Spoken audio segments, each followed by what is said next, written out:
किसी ने कहा महाराज जी भजन कितने समय तक करना चाहिए?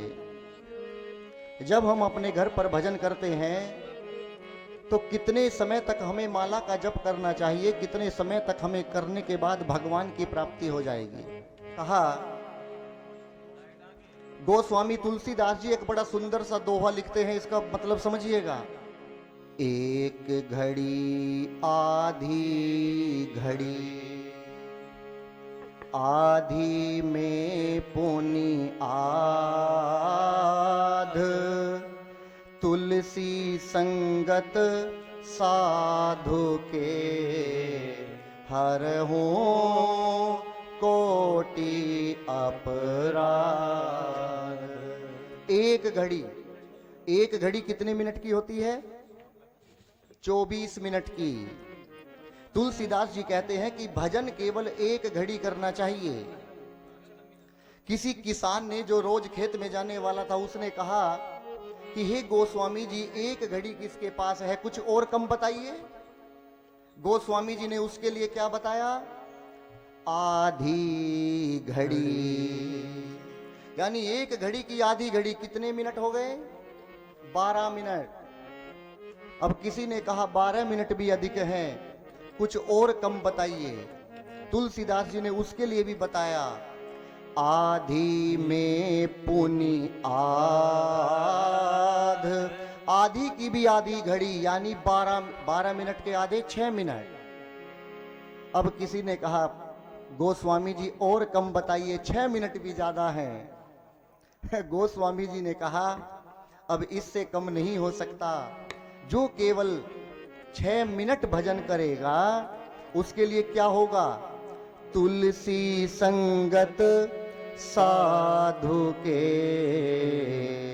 हरहु कोटि अपराध।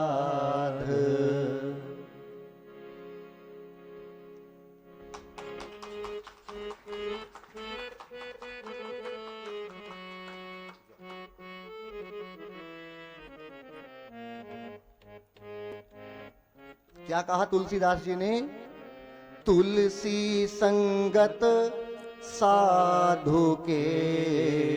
तुलसी जी कहते हैं ये 6 मिनट भजन करने के बाद उसके साथ में किसी साधु संत का भी साथ मिलना चाहिए।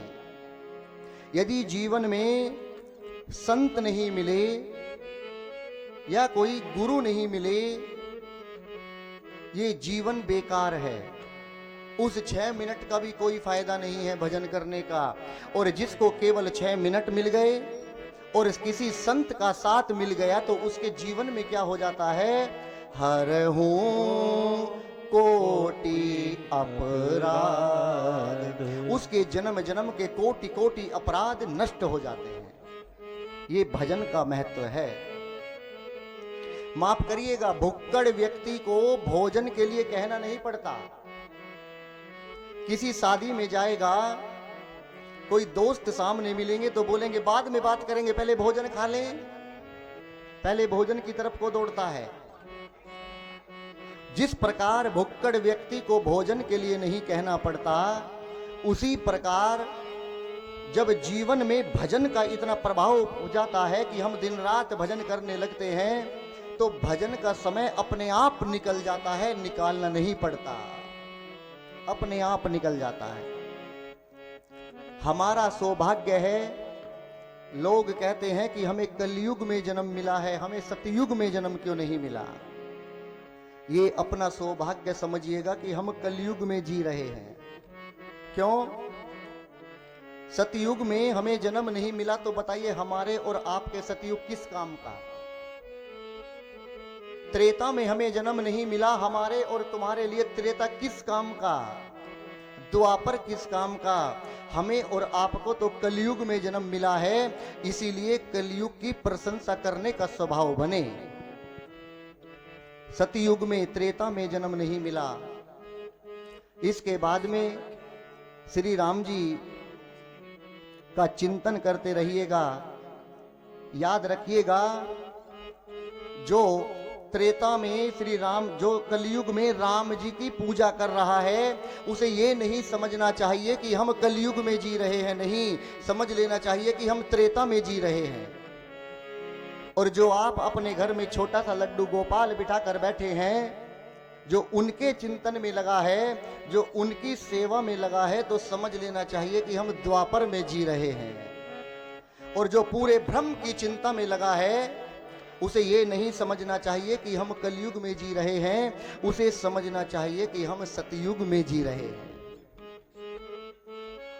और जो फाटने में लगा है, पीने में लगा है, समझ लेना चाहिए कि वो कलयुग में जी रहा है, समझ लेना चाहिए। गोस्वामी जी लिखते हैं कि कलयुग के जैसा कोई युग नहीं है। कलयुग समयुग आन नहीं, कब? जो नर कर विश्वास। कलयुग के जैसा कोई युग नहीं है, किसके लिए है? जो नर कर विश्वास, जो इस पर विश्वास करता है।